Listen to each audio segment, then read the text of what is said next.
Greetings! My name is Anthony Elmore, President and founder of the Proud Black Buddhist World Association.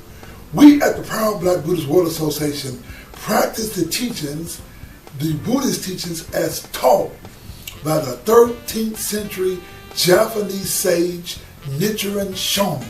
The word Nichiren means sun lotus and Shonin means priest. Now, the way that we teach and learn Buddhism is through studying the teachings of Nichiren called the Gosho. The Gosho are letters that Nichiren Shonin wrote to his disciples to teach them Buddhism. Now, we have a very interesting lecture for you today. You know, how this lecture came about. This past Saturday, a young man by the name of Paul Frederick, who lives in Baltimore, Maryland, Paul had went to some SGI Buddhist meetings, and of course he had looked on the web and saw some of my Buddhist lectures where I warned black people about the Japanese culture imperialism and how the Japanese are misleading African Americans. Now, Paul called me and to inquire about this because he was very concerned how the Japanese are misleading black people. And he called me to confirm or to reaffirm his concerns that he had. Now, I particularly did this lecture not only for Paul Frederick, but I'm doing this for the young men that's out there, the young men and women and African Americans who are looking to join the Buddhist religion and to warn them. It is our responsibility to warn them about the evils and the challenges they're going to face when they begin to practice the Buddhism, and when they practice Buddhism from the Japanese sects like the SGI, Nichiren Shoshu and Nichiren Shu, they must be warned that the Japanese are misleading African Americans or black people. Now, Nichiren Shonin writes in the Gosho. The Gosho is called the Daimoku of the Lotus Sutra. And it reads, quote, "It was only when he reached the age of 72 that he began to intone Myoho Renge Kyo, the Daimoku of the Sutra. However, the people in faraway countries such as China and Japan were unable to hear of it at that time. It was over 1,000 years before China heard so much as the name of the sutra, and another 350 or more years before it was heard in Japan." You see, ladies and gentlemen, we who practice Nichiren Buddhism, we chant the words Namu Myoho Renge Kyo. Now, Myoho Renge Kyo is the title of the Lotus Sutra.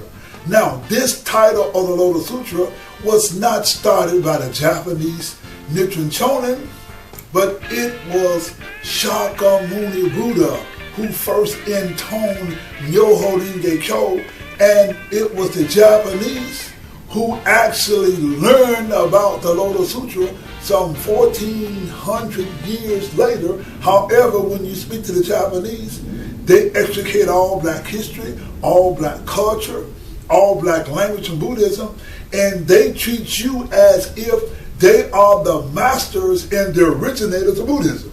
Now, in the beginning of the AD, about 150 AD, a new Buddhism emerged in the world. Now, this new Buddhism was called Mahayana Buddhism. Now, this Mahayana Buddhism is the time when Buddhism was separated or became separated by race, language, and culture. Now, this Buddhism was started by a Brahmin by the name of Ashvagosha. Now, you got to realize in the 1st century AD, a white king, he was a Kushan king called Kanishka. Now, King Kanishka was a white king who had took over India, and he got introduced to Buddhism by this Brahmin who had became a Buddhist by the name of Ashvaghosha.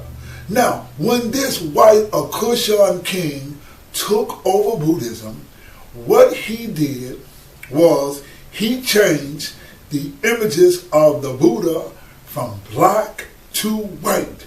Now, this is one of the hallmarks of Mahayana Buddhism. Also, they got rid of the language and they started, or they began to teach Buddhism with a new and artificial language no one had ever heard of called Sanskrit. Sanskrit did not come about until the AD or the what is called the Shaka era. Now, my lecture again is Japanese are misleading black people. Now, before we get into that, let's look at some of the images. Let me give you some concrete evidence. Look at the images of how King Kanishka changed the image of the Buddha. What he did, or what you see, is that the Buddha looking like Greek people. When you go into Gandhara, Gandhara was his capital, and what he did was he made a lot of these historical images of the Buddha. You see where he had 32 features of the Buddha, and what happened was, this is when the Buddha moved from black to white. He got rid of the black history, the culture, and the language. Now, what happened was, Buddhism didn't come into Japan, or at least the Lotus Sutra didn't get to Japan until 1400 years after the death of the Buddha. Now, Nichiren Shoshu was the person who revitalized the term Myoho Renge Kyo by adding the Pali word, which is the language of the black people. He added the word Namu from the word Namos, which means like devotion. Now, or it means to awaken. Now, please understand, again, my lecture is Japanese are misleading black people. The first thing you must recognize is the Japanese teach black people, meaning the SGI, Nichiren Shoshu, Nichiren Shu, they remove not only all of the black history from Buddhism, they remove all remnants of Buddhism from Japanese culture and history. See, most of you do not know that the Japanese history and the Japanese culture is black history, because the first people who came to Japan were black people. The Japanese are a mixture of black people, ladies and gentlemen. The history of Japan, the culture of Japan is intrinsically woven with that of black people. In fact, there's a Japanese proverb that says, in order to be a brave samurai, you must have a bit of black blood. Now, before most of you go and call me crazy for saying that the Japanese originated from black people, let's first of all look at a video that was produced by the Japanese scientific community where they show you that the first and original Japanese people were black people from Africa. アフリカからどのようにして日本列島にやってきたのでしょうか。私たちの祖先の一部は中近東を経てヨーロッパに渡る集団と分かれアジアに移動しました。人々は移り住んだ土地の環境によって白人、黒人、黄色人種という特徴を獲得していきました。気候風土の違いの大きいアジア大陸ではモンゴロイドも多様に変化していきました。その中に1万2000年前に日本列島に移動し縄文の文化を築いた集団がいたのです。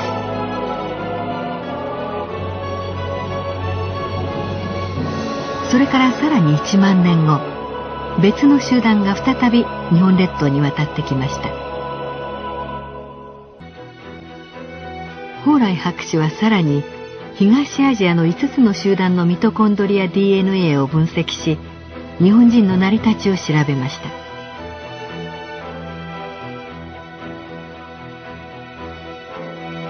その結果は思いがけないものでした。蓬莱博士によると、本州の日本人では日本人固有のタイプはわずかに 4.8% しかありませんでした。それに対して韓国人や中国人と共通の配列を持つ人がおよそ 50% にも達することが分かりました。さらにアイヌや沖縄と共通のタイプを持つ人が4分の1もおり、多様な集団で成り立つことが判明したのです。一方、韓国人では韓国人に固有の配列は 40%、中国人では 60% もありました。本州の人たちというのは遺伝的にあまりその特徴がなくて、むしろ大陸っていうか中国とか韓国人のそういう特徴が非常に多く含まれるということが分かったわけです。決してその遺伝的に均一な集団ではないということが分かったわけです。アジア大陸から日本列島に渡ってきたモンゴロイド。これまで一つだと思われてきた縄文人、一つだと思われてきた弥生人も、実はそれぞれ多様な集団だったのです。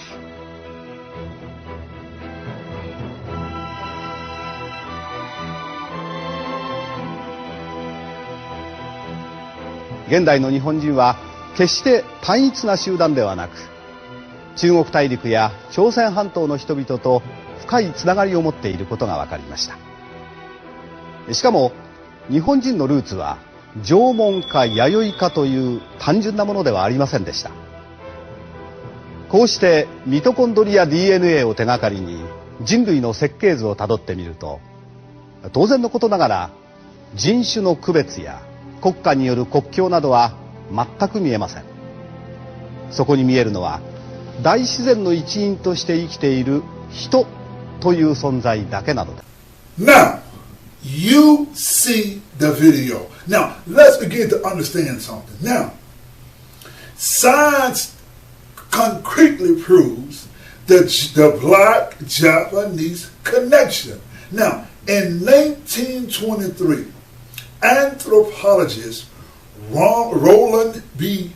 Dixon wrote that the earliest populations of Japan were in the main blend of proto-astroloid. Now, the proto-astroloids are like the Aborigines or Australians or the people in India, and the proto-Negroid types, thus similar in ancient underlying stratum of the population southward along the whole coast and throughout Indochina and beyond India itself. Dixon pointed out, in Japan, the ancient Negrito element may still be discerned by characteristics which are the same at the same time exterior and ontologic.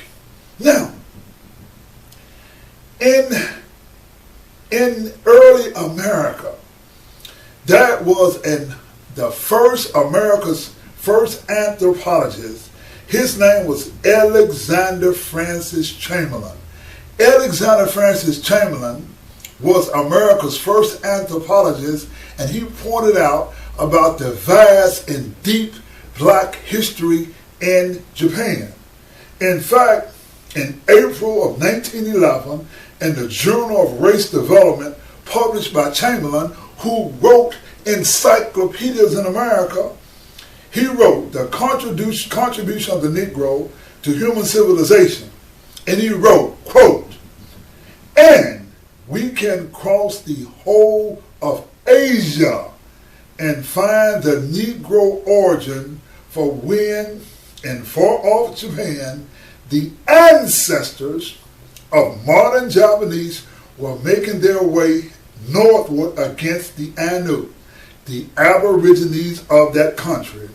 The leader of their armies was Sakanaye Tamuramarro, a famous general in a Negro, unquote. You see, the first shogun, those swordsmen and those ninjas and all the people in Japan, black people was a part of this culture that the Japanese do not tell you. See, we come now to the 13th century Japanese sage. Now, I want you to look at the painting of Nichiren Shoshu. It was painted in the 4th and the 15th century and is kept at Nichiren Shu's head temple, Gohonzon. It is considered the most accurate picture of Nichiren. It is the most accurate picture, and when you look at him, he could pass for black. One thing that is clear in the Gosho, and it's called Banishment to Sado, Nichiren writes, Nichiren is the son of a Chandela family who lives near the Sea of Tojo in Otwa province, in the remote country of the eastern part of Japan. Also, in the Gosho, letter from Sado, Nichiren wrote, how much more true this is of Nichiren, who in this life was born poor and lowly to a Chandela family.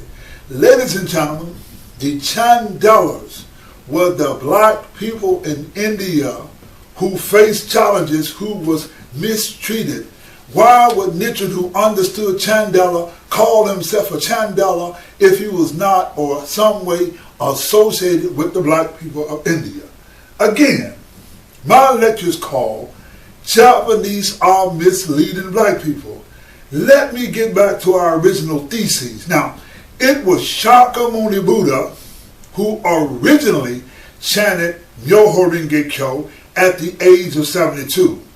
While we black people appreciate Japanese people for introducing us to the Lotus Sutra and Myoho Renge Kyo, we should not accept their teachings if they do so via a mean and evil spirit.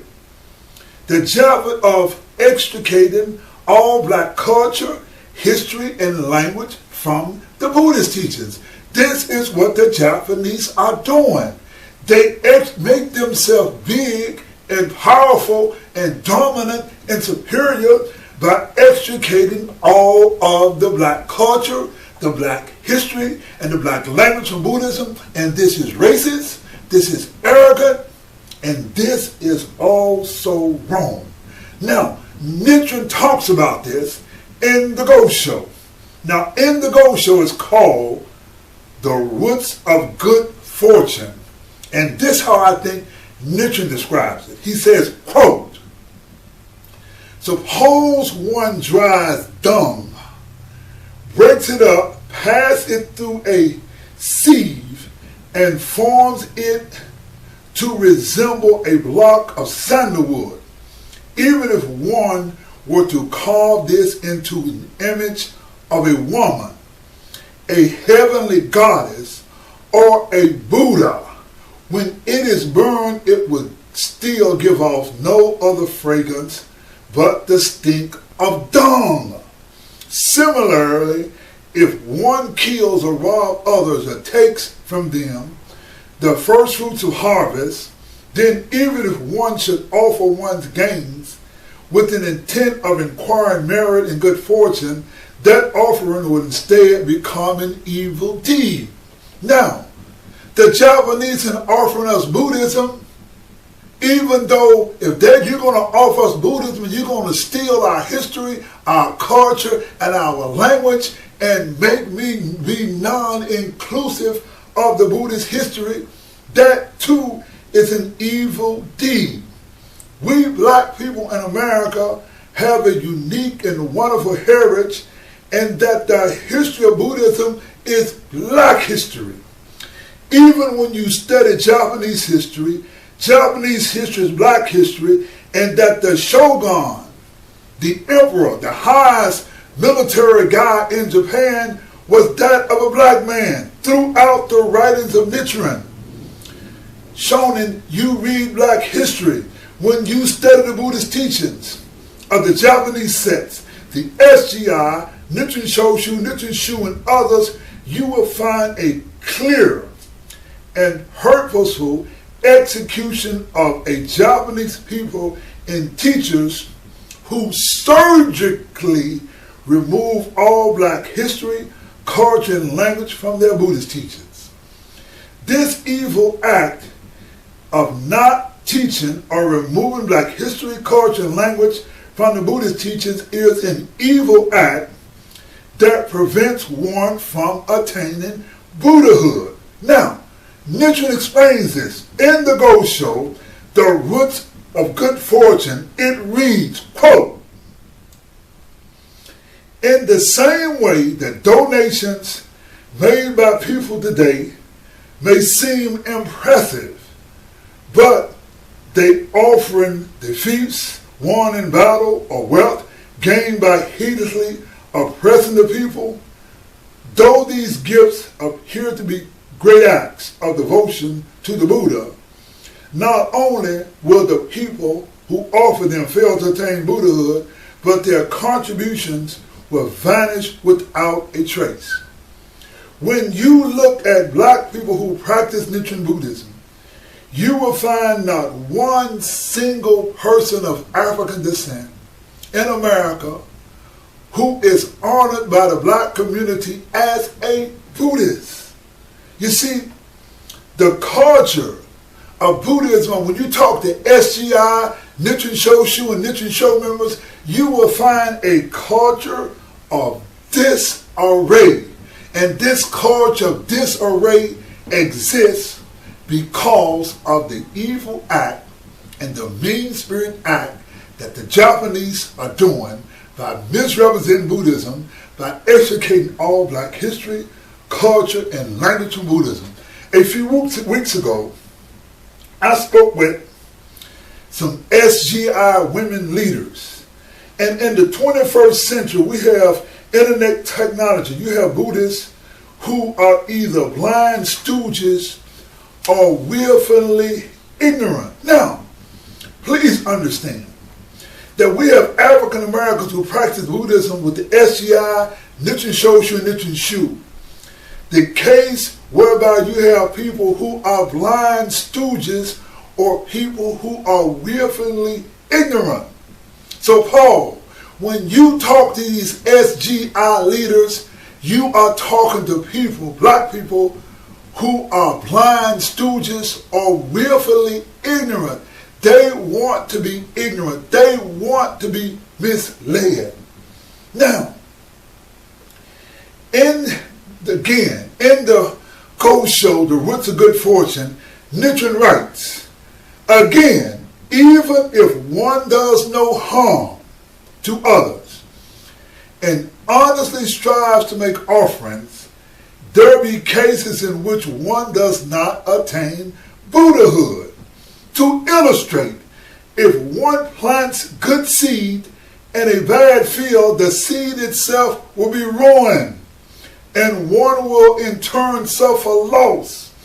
Even if one is sincere, if the person whom one makes the offering is evil, those offerings will fail to produce benefit. Rather, they will cause one to fall into evil paths. So you see, Paul, what you must understand, that even though you thinking you're going to this SGI meeting because of the evil in Nichiren Shoshu and Nichiren Shu, where they all extricate black history, black culture, black language, what they are doing, it's an evil act, and you are not going to attain Buddhahood in these organizations.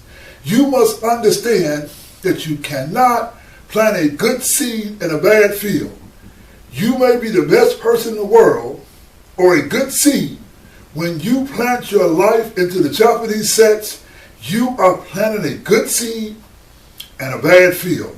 Now, let me put this in a language that you can understand.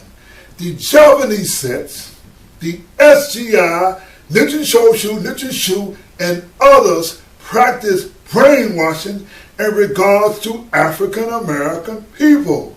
The Japanese purposely extricated black people out of Buddhist history.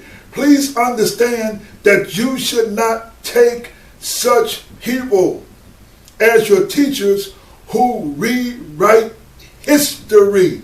That is wrong. That is arrogant. That is misleading. Now, listen, ladies and gentlemen. The father of African American history, Dr. Carter G. Woodson, writes, quote, "Those who have no records of what their forebears have accomplished lose the inspiration which comes from the teachings of biography and history," unquote. See, we have black history teachings because it inspires you. It makes you a better person. Now, what I want you to listen to, that in 1947, Dr. Martin Luther King, when he wrote the Morehouse Papers in 1947, Dr. King wrote a paper on education. You see, the Japanese, when they extricate black history, black culture, and black language from Buddhism, they are miseducating you. Now, this is what Dr. King writes about education. He says, quote, "Education must also train one for quick, resolute, and effective thinking. To think incisively and to think for oneself is very difficult. We are prone to let our mental life become invaded by legions of half-truths, prejudices, and propaganda. At this point, I often wonder whether or not education is fulfilling its purpose. A great majority of the so-called educated people do not think logically and scientifically. Even the press, the classroom, the platform, and the pulpit in many instances, in my opinion, is one of the chief aims of education. Education must enable one to sift and weigh evidence to discern from the truth, from the false, the real from the unreal, and the facts from the fiction," unquote. You see, you must follow what Dr. Martin Luther King say and discern the truth from the untruth, because what the SGI, Nichiren Shoshu, and Nichiren Shu are doing by them extricating black history, language, and culture from Buddhism, they are giving you untruths, and you must become wise enough and vigilant enough and diligent enough to fight this. Please examine the writings of the SGI, Nichiren Shoshu, Nichiren Shu, and others. You will find that the Japanese have extricated all black history, culture, and language.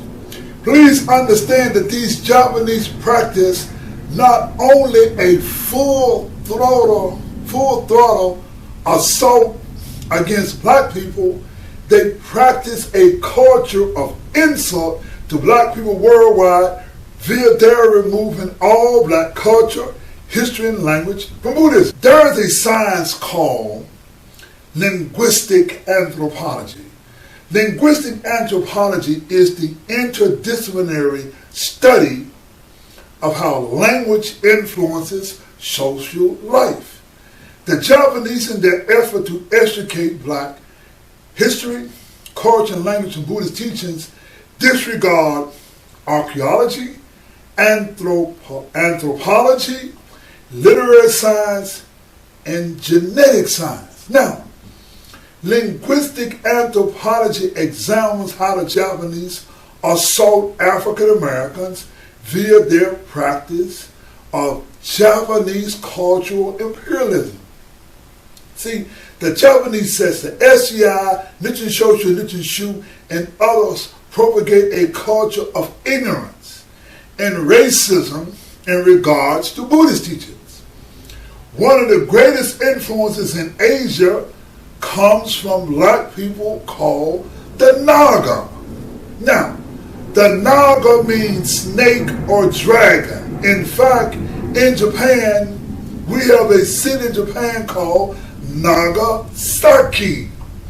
The Naga means snake or dragon. In fact, in Japan, the Naga, or it was the Naga people that influenced the snake or dragon. The Naga or snake or dragons come from the Naga people of India.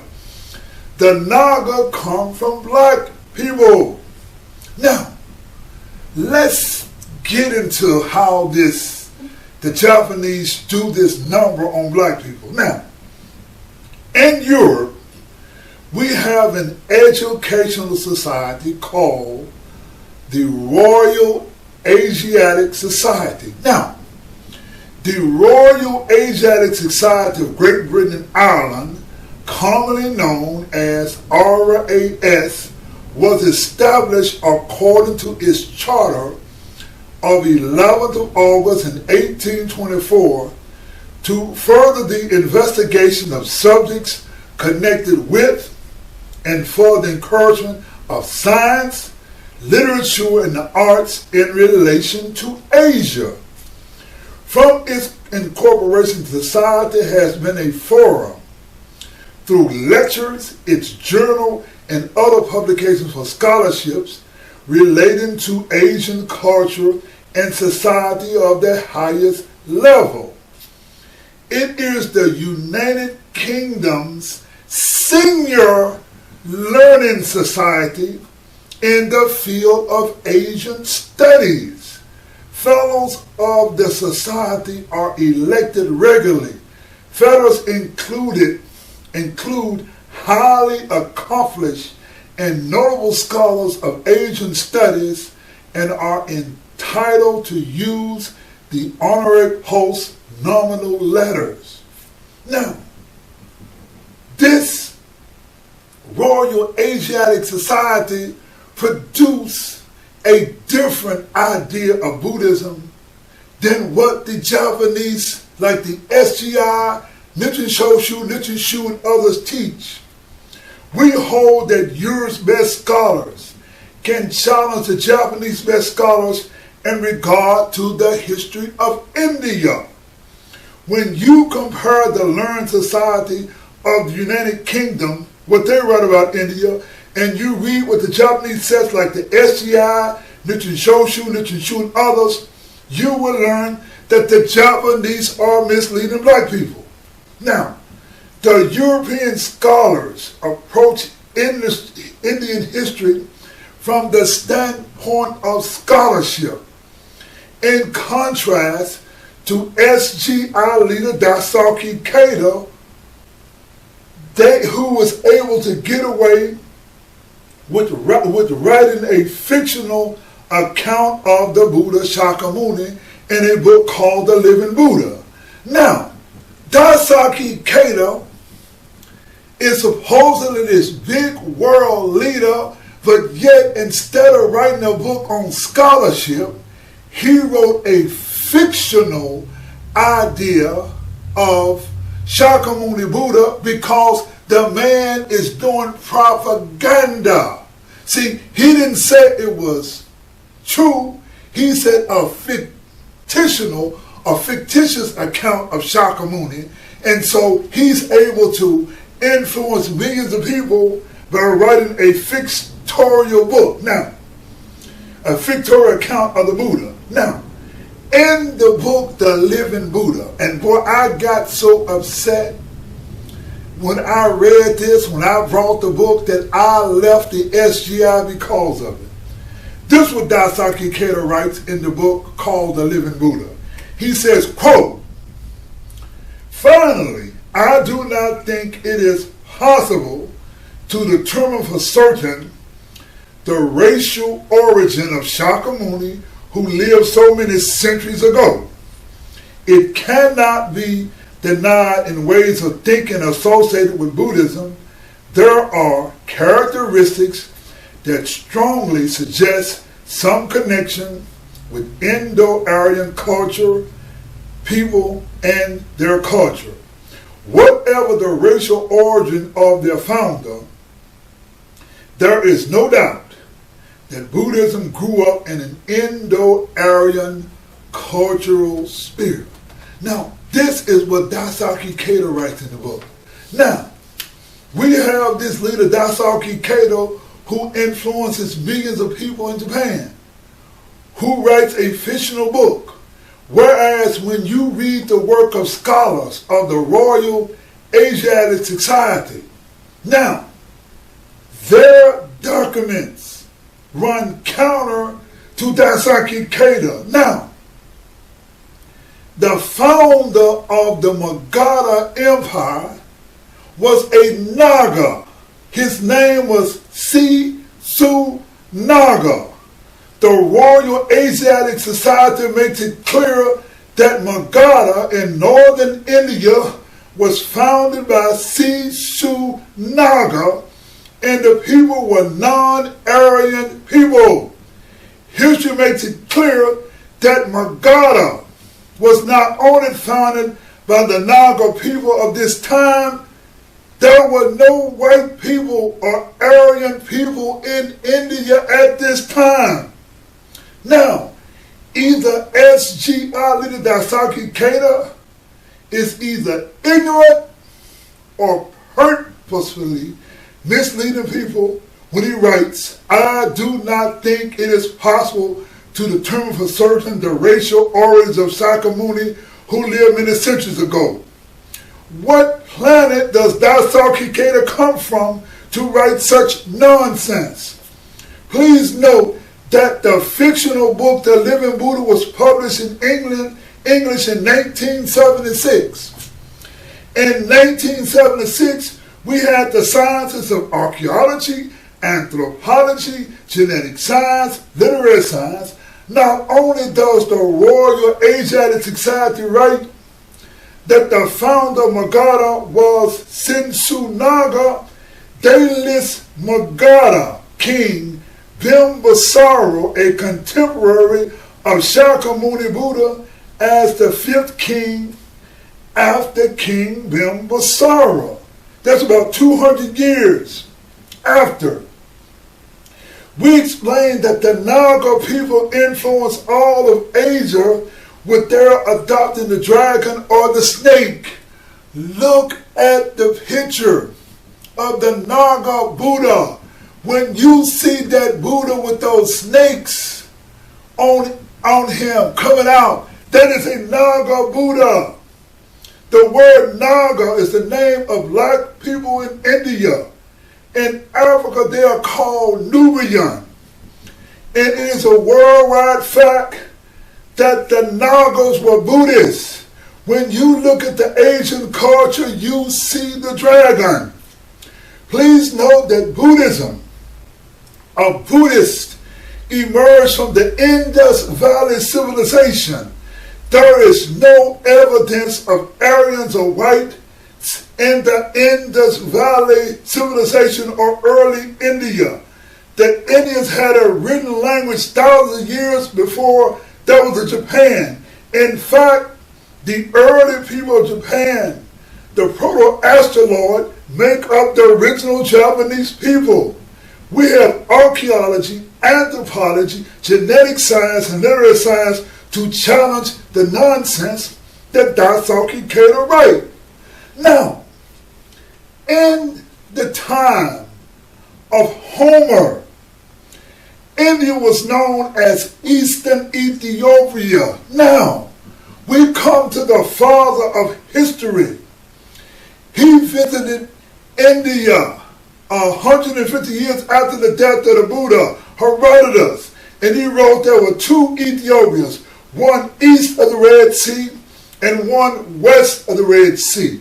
Should we listen to the father of history who visited India and wrote about India, or do we listen to a Japanese who write that Shakyamuni grew up in an Indo-Aryan or a white culture when there was no white people in India at the time of the Buddha?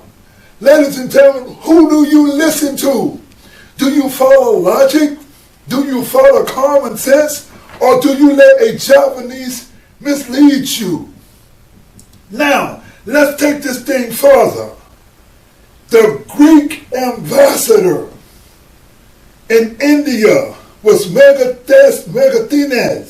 Now, Megathenes from 350, who lived from 350 to 290 AD, BC, he visited India and he wrote the Indica about the people of India. He never mentioned Aryan people. He was white, or an Aryan or Greek himself. Why should black people believe the likes of the SCI, Nichiren Shoshu, Nichiren Shu, and all others who write about an Aryan invasion? They call it the Aryan invasion theory, where some super white men were supposed to have conquered India and made the people slaves or put them in a caste system. Yet genetic science proves that the caste system did not start until the AD. Now, who are you going to believe? Ladies and gentlemen, we showed you proof that the first Japanese were of African descent. We also told you that Nichiren Shonin writes that the Lotus Sutra did not get to Japan until 1400 years after the death of the Buddha. We also show that all the icons of the Buddha is that of a black man. We are talking major images, like images being carved in mountains. Most importantly, ladies and gentlemen, whenever you see the image of the Buddha, you will see concretely they made their hair black. You got a Daisaki Keita, you got a Nichiren Shoshu high priest, you got Nichiren Shu, who runs the university, the Risho University in Japan, and they're all talking about an Aryan invasion theory. They're all talking about black people being subjugated by some whites, but there is no archaeological, anthropological, genetic science, literary evidence, nothing of the white people ever coming into the Indus Valley or India to conquer anybody. That never happened. Now, in regards to Nichiren Shonin, now, the most accurate picture of Nichiren Shonin, he looks black. It was Nichiren who wrote that he was the son of a Chandala. The Chandalas were the black people of India. Now, in regards to black history, the SGI, Nichiren Shoshu, Nichiren Shu, and other Japanese extricate all black history. But ladies and gentlemen, there is one place that they forgot to extricate the history. They can take the black history away, and they cannot tell the black people. But, ladies and gentlemen, we have an object of worship called a mandala, or on a Gohonzon. And in the Gohonzon, the black history is wrote in stone. Let us look at this Gohonzon, this mandala that was written by the messenger of the Buddha Shakyamuni, Nichiren Shonin, and he put the black people on the Gohonzon.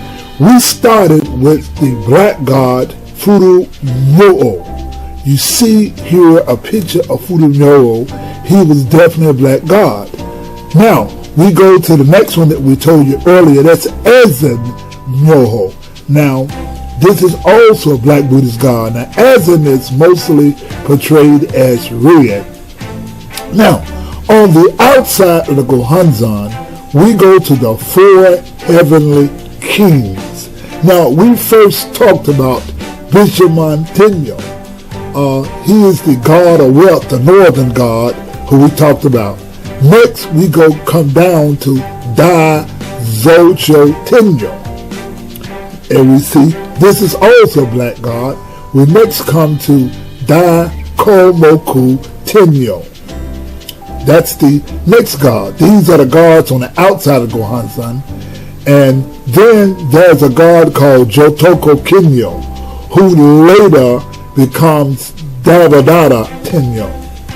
We show Shakyamuni Buddha, right here at this point, that's Shakyamuni Buddha. We next show you Naga Raja. Now, Naga, as you know, is the name of the black Buddhists or the black people in India. India were called Naga. And the Dragon King was called Naga Raja. Now, you have the Dragon King's daughter. She was the Naga girl. She was also black. And you have many of the God Kings. The God Kings on the Gohonzon are Naga. And the Naga means black or snake people, and they all are on the Gohonzon. Looking at the Gohonzon is like looking at a black history book. You see it? The Gohonzon is like a black history book. So, where they can tell a lie, where Keita and the high priest and Nichiren Shoshu and Nichiren Shu, they can all lie. But the 15th chapter of the Lotus Sutra talks about the Bodhisattvas emerging from the earth. We at the Proud Black Buddhists teach that the Bodhisattvas of the earth will not just be Buddhists, but there will be people who emerge, who look out for humanity. There will be black, white, Asian, people of all races and all religions. You will know them because they put humanity first. Not all Japanese are bad. Good Japanese will not agree with what the SGI, Nichiren Shoshu, Nichiren Shu, and others who extricate all black history. In fact, the good SGI, the good Nichiren Shoshu, the good Nichiren Shu, they will come out and they will challenge their organizations based on the rotten and low-down stuff they've done. They too will recognize that race is only a social construct and realize that we all are part of the human family where all of us come from a single mother in Africa.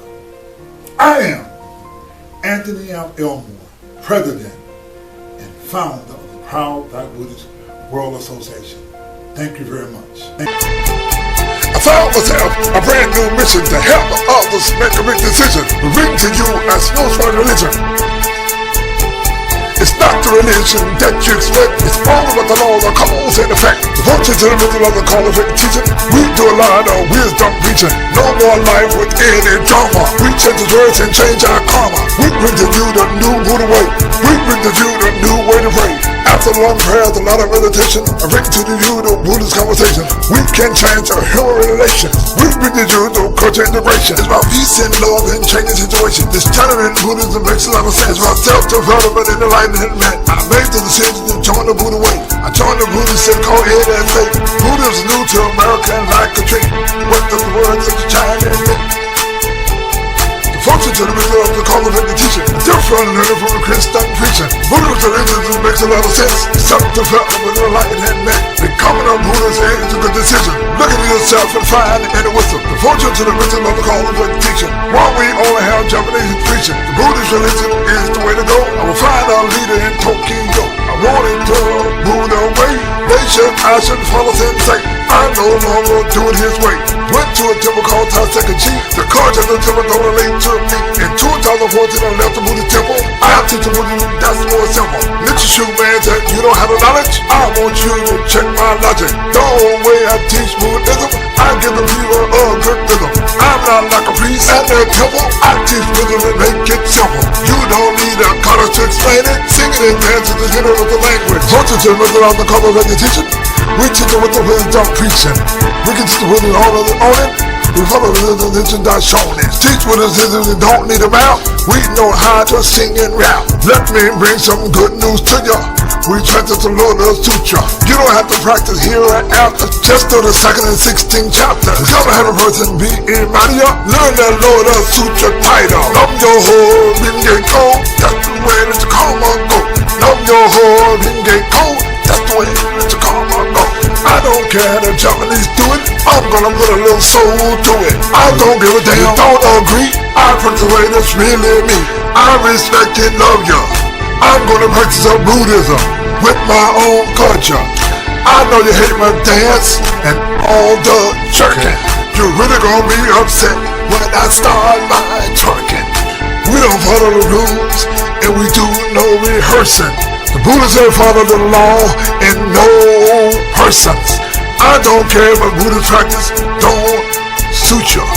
We follow the law in the Lotus Sutra.